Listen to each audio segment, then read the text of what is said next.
Hey all, Lemke here. Been a while since I've come in with a blog. Figured I'd end the year with one. Well, of course there's always time for another one, so maybe this isn't the last one. Everything's going pretty well here. I wanted to have a big thank you for Kenneth Job for featuring me in his latest blog post. I was really flattered and really happy to see that there, so I'm really glad you're enjoying Opus Aria. That really it's one of the best things in the world for an author to hear. So, Um, today I'm going to be doing an excerpt from Convergence Point, but I'm also going to be reminding everyone that I have this really awesome review contest going on. You might want to say it's a giveaway. You leave reviews on my Amazon for Opus Aria or Opus Prelude or both, and you get entered to win books. My books. Signed copies of my books. So I'm thinking of extending the contest into January because there's only one person entered right now, and I was going to order enough books for three winners.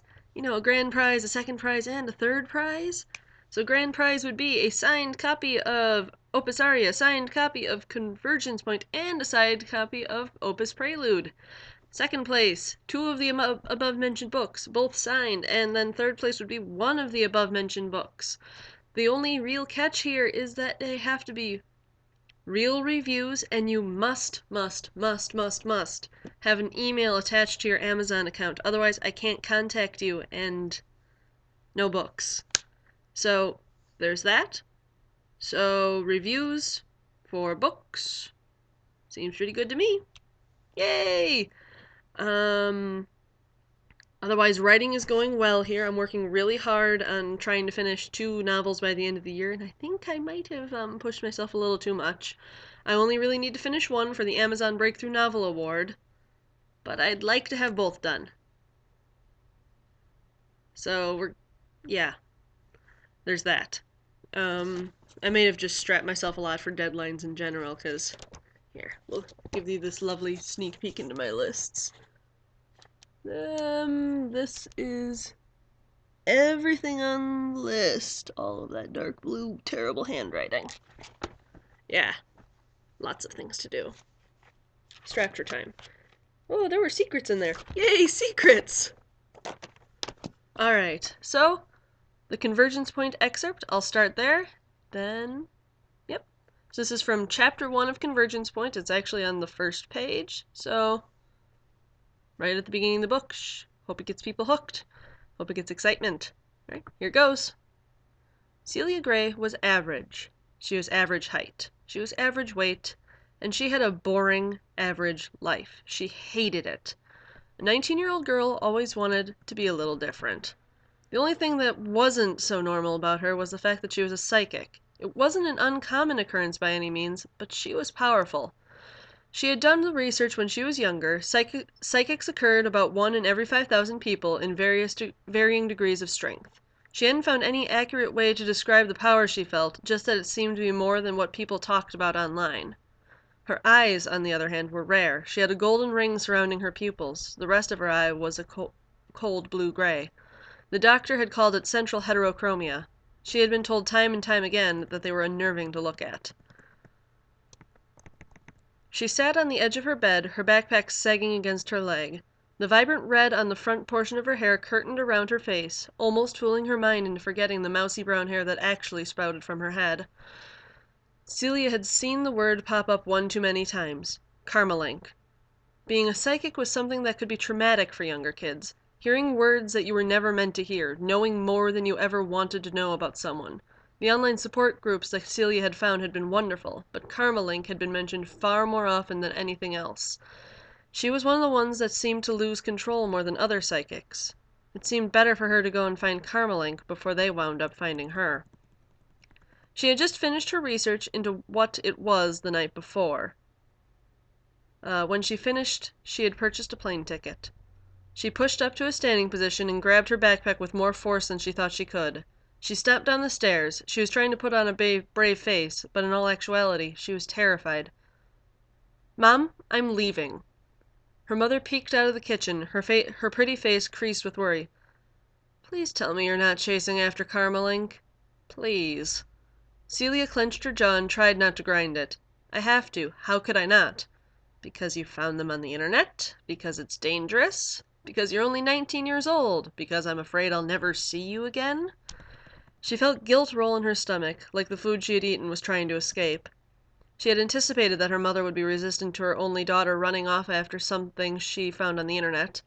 The guilt transformed into irritation. The idea that her mother thought that she was not capable bothered her to no end. Her older brother had been allowed to leave home, but she couldn't. She didn't need to use her psychic skills to understand that it was what her mother felt. Her mother had rationalized that it just wasn't right to have a young girl living on her own. It would be too easy to get taken advantage of. Mom, I'll be fine. You know deep down that you can't keep me here. I've saved up a bunch of money from my graphic design work. I can afford this. This could be a dead end. This could be answers to many of my questions. I can't sit by and do nothing. Celia whispered her goodbyes to her mother and booked it out the front door before she could protest any more, or before she could lose her nerve. She had to do this quickly, or she would lose her momentum and go settle into her desk again, settling back into boring, average routine. Wake up, do design work, check conspiracy theory forums, learn a few martial arts moves from YouTube, eat lunch, more design work. Boring. She thrust her keys into the ignition and made her way to the airport. Getting through security was pretty easy, which helped ease her nerves a little bit. Of course, the fact that she was only carrying on the basics made it much easier. She had only had a few sets of clothing, her laptop, and toiletries. The plane ride gave her far too much time to think. Carmelink. Celia had been aware of the name since she was about 14 years old, when she had started to frequent conspiracy theory web forums and websites. She had known for a very young age, as long as she could remember, that she was not quite normal. She had been able to hear other people's thoughts. Sometimes she saw bizarre things, but only for a flash at a time. Like the time she had seen a glimpse of what had appeared to be human, save for the vibrantly colored hair and bright wings that burst from his back. It had been worse when she was not with her mother. She had found that if she was not with her mom, she was around something weird, that she would start to lose control of her power. This had been pretty traumatic to a teenager, so she had sought help on the forums. They had recommended finding a totem, something that would help keep her grounded. Her hand flew up to the key necklace. Her totem. Carmelink had started popping up when she would start doing research into the weird flashes of things that were clearly not from her world. The further she delved into it, the more the name popped up. Carmelink deals with that kind of thing, everyone told her. The night before, she had managed to get a vague location fix on Carmelink. After years of having the name dangled over her, it seemed too perfect. Even so, she was not going to ignore it. Celia shifted in her seat. The plane was going to be landing soon. She was thankful. While it was not her first time she had taken a plane, it was certainly been one of her more nerve-wracking flights. She adjusted her black pants, her t-shirt, and grabbed her backpack. The flight attendants' faces were stretched into fake smiles, and she tried to school her face into similar positions. She just wasn't good at that kind of social interaction. She called her mom and let her know that the plane had made it there safely and that she was fine. She could feel the relief from her mother wash over her. It was her first time in New Jersey. She was from the Midwest. The forums had warned her about the horrors of New Jersey, but she didn't care. Celia wasn't going to judge an entire state by what the people on the forum told her. She hopped on the bus to Barbary, the city the vague coordinates had lined up with. It was a moderately sized city, not one she would have anticipated for something so mysterious as Carmelink. If it turned out to be nothing, she would hole up in a hotel for a few days and do some design work and bitch on the forums about how the coordinates had been wrong. Almost everyone on the forums had chased after something only to have it be a false lead. It was part of being a conspiracy theorist. It was late afternoon when Celia arrived in Barbary. She was exhausted, but she wanted to explore the city a little bit. As she stepped onto the ground, a wave of emotion hit her. She couldn't tell if it was her own or if it was residual from some tragedy, but it made nervous energy dance all over her skin. She clamped her hand over the necklace, the jagged edges of the key digging into her palm. She felt warmth bubble and grimaced. She had drawn blood on accident. Again. Despite that, calm flooded over her, and she was able to start walking. The sun was starting to set, casting an eerie blood-red glow over the otherwise charming city. Maybe that was setting her off. Celia made her way toward the obvious center of the city. It's not where she would hide a secret organization, but she wasn't everyone. There was tension creeping into her shoulders and neck, and she couldn't help but throw glances over her shoulders. The distinct feeling of paranoia was overwhelming her. Thoughts were starting to creep into her mind, despite the mental walls she always had thrown up. Thoughts about how she would look naked, thoughts about how distasteful it was when teenagers dyed their hair. She didn't want to be able to hear people's thoughts. Usually it was better to ignore what was being thought. Psychics found out way more than they ever needed to know about people. Her stomach rumbled with hunger, but she didn't want to stop moving. If she stopped moving, it felt like they would get her. She shook her head. Celia knew there was nothing after her. She wrapped her fingers tightly around the key pendant that hung from her neck and took a deep breath. A few more steps, and then there was pain erupting across her mind. It took all of her self-control not to cry out. She settled with massaging her temples with her free hand. Another block later, and she watched people start actively avoiding her. Whether it was her appearance or the fact they could feel her mental anguish, she didn't know.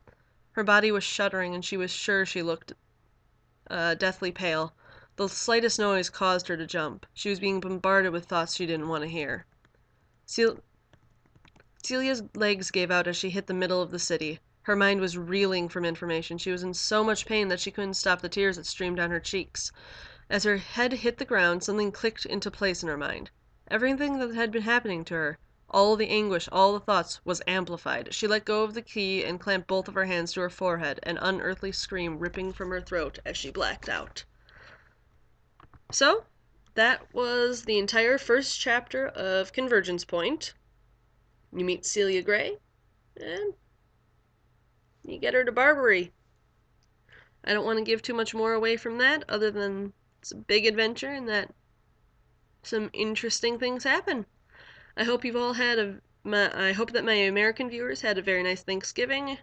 I hope my Midwest viewers drive safe. There's a ton of snow out there. And I hope everyone has a great night. Thanks. Lemke out.